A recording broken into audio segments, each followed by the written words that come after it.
guys! So today we are starting chapter 20, I Shall Live Forever. But they were obliged to wait more than a week, because first there came some very windy days, and then Colin was threatened with a cold, which two things happening one after other would no doubt have thrown him into a rage, but that there was so much careful and mysterious planning to do. And almost every day Dickon came in. I know. If only for a few minutes. George has opinions, as usual. To talk about what was happening on the moor, and in the lanes and hedges, and on the borders of streams.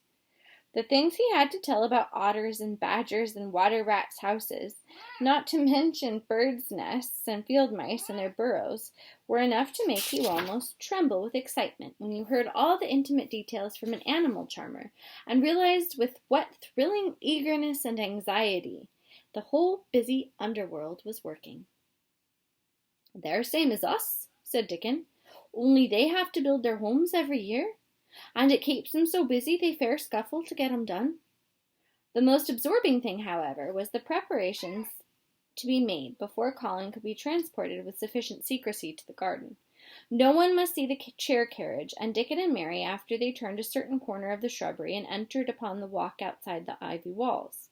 As each day passed, Colin had become more and more fixed in his feeling that the mystery surrounding the garden was one of its greatest charms. Nothing must spoil that. No one must ever suspect that they had a secret. People must think that he was simply going out with Mary and Dickon because he liked them and did not object to their looking at him. They had long and quite delightful talks about their route. They would go up this path and down that one and cross the other and go round among the fountain flower beds as if they were looking at the bedding out plants the head gardener, Mr. Roach, had been having arranged. That would seem such a rational thing to do that no one would think it at all mysterious. They would turn into the shrubbery walks and lose themselves until they came to the long walls. It was almost as serious and elaborately thought out as the plans of a march made by great generals during the time of war. Oh, sorry, George is headbutting the computer again. Say hi, George. Rumors of the new and curious things which were occurring in the invalids' apartments had of course filtered through the servants' hall and into the stable yards and out among the gardeners, but notwithstanding this, Mr. Roach was startled one day when he received orders from Master Colin's room to the effect that he must report himself in the apartment no outsider had ever seen, as the invalid himself desired to speak to him. "Well, well," he said to himself as he hurriedly changed his coat, "what's to do now?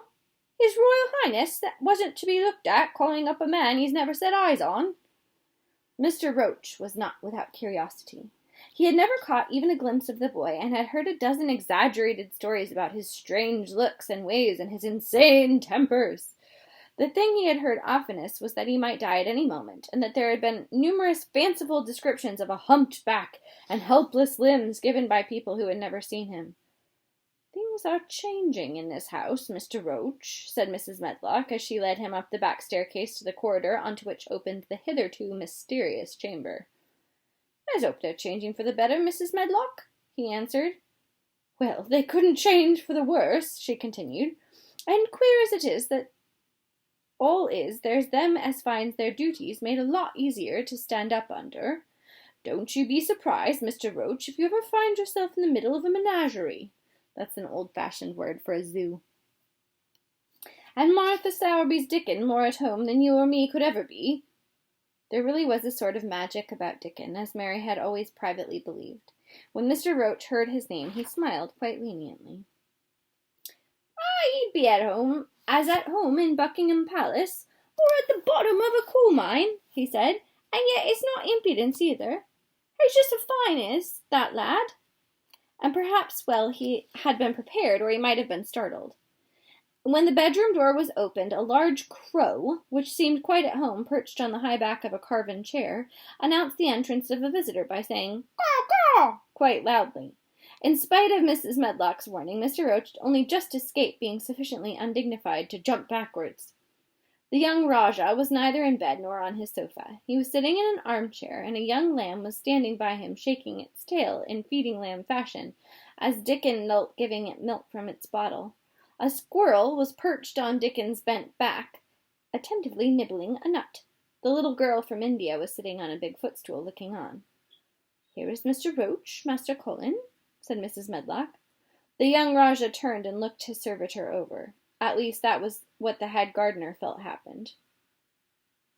Looks him up. Looks him down.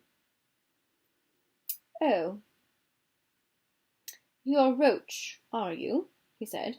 "I've sent for you to give you some very important orders."